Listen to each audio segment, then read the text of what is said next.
So guys, magandang gabi. Nandito tayo ngayon sa isang channel na Gunter 3.0. Meron siyang 31,000 subscriber pero hindi ko ito ginagamit sa channel. So ngayon, gagamitin ko siya kasi para may backup tayo. So ito yung mga bot pala na pinagawa sa atin para sa ibang unit. So hindi to sa amin na unit. Pang ano lang to. Bali pinagawa talaga to sa amin. Yan. So, ito pala is for arms ko to na CO2 kasi si Sir nag-order siya ng bat. So, ang bat na in-order is yung plug and play para sa CO2 na arms ko. So, kunin ko lang to. Ang unit arms ko na pinasukatan. Wait lang. Para maano. So, ito ito yung pinasukatan namin. Bali, ito yung unit ni Sir. So, ang in-order niya is yung bat lang. Tagalin natin to.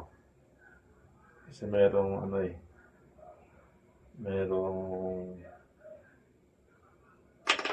yan. Bali, CO2 siya. Yan.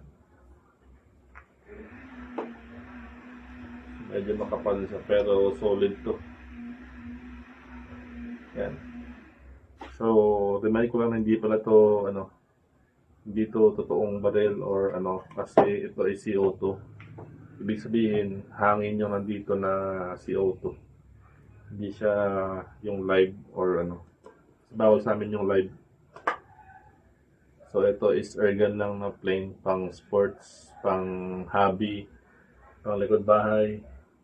Saktong-sakto lang. Yan. So, ito is pinagawa ni Sir na bat para sa kanyang unit. So, ipapadala na natin to. Babalutin lang natin to. Sobrang linis niya kasi yung kahoy na ginamit is maganda. May kubigatan ng konti pang forma. So, yun. Tapos, ito may mga battery dito na yan. So, ito yung sinasabi ko na ibang bat na para sa ibang unit din. So, nagpagawa siya sa amin ng bat na para sa kanyang unit na binibenta din. So, yan yung design ng bat. Simple, pang pang classic, pang wood. Napaka simple lang. Yan, naka-finish siya, naka-coat. Dahil marami to. So, ipapadala natin to pag natapos ko na to mabalot lahat para magamit ni Sir. Yan, pare-parehas lahat yan. Yan o. Pare-parehas lahat yan. So, yan.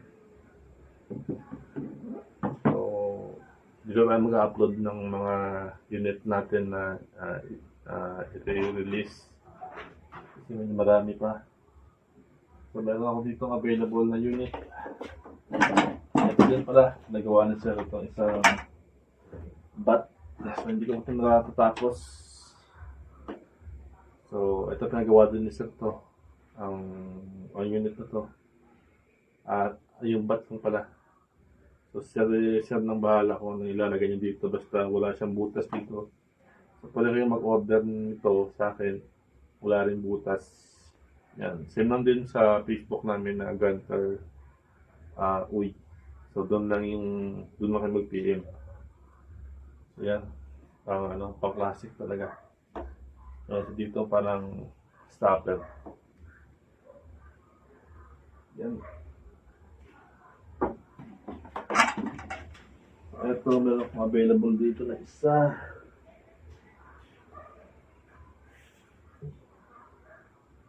Yan. So, ito, available to. Yan. 6 inches, napakahaba. Malakas din yung power nito. 6 inches yung haba ng receiver niya, 0.5 liter top, naka GPR na barrel, choke. Na-testing na rin to sa isa kong channel sa Gunter TV. So, na-testing ko na rin to, yung power niya, yung accuracy niya, o yung power niya. So, 50, ganito kaliit, parang piso, o maliit pa sa piso. So, talagang tested na to, super accurate. Hanggang ngayon 2,000 pa rin yung laman, hindi pa siya nag-leak kahit ilang buwan na to. Wala siyang leak talaga. Yan. Tested ko na to. Ang unit na to. Like natin to, tapos pakita ko sa inyo yung pinakamurang scope ngayon. Meron ako dito scope. Ito, ang budget meal talaga. Budget meal na scope. Ito ay anong model nito?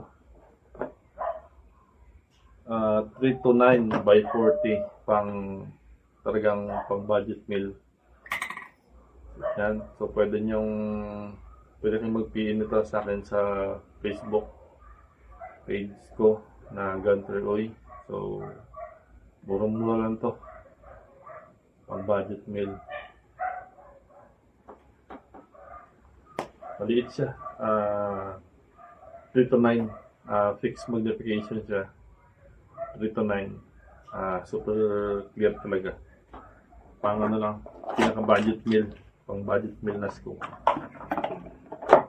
Napakalit. Pa dito sa scope ko na isa, yung ED. Ayan. Ito, ED-PRS na version 1. Ito yung top end ng Discovery. Yata. Comparison ng scope. Ayan, ang price ko nasa 20,000 plus yata ito. Ito mura lang, nasa around nasa 3,000 plus na to. Ito nasa 22 yata. Depende minsan sa seller.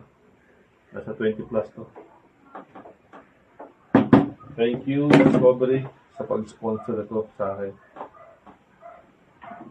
Yan, wala yung bayad. So, pinadala ng Discovery pang testing sa unit. So, yan. Ito, 3,000 plus pwede nyong testing, pang blinking, pang daga pwede. So, mag-upload tayo dito na regular na sa channel na to para mas malawak yung marating natin na community. So, yun lang. Peace out.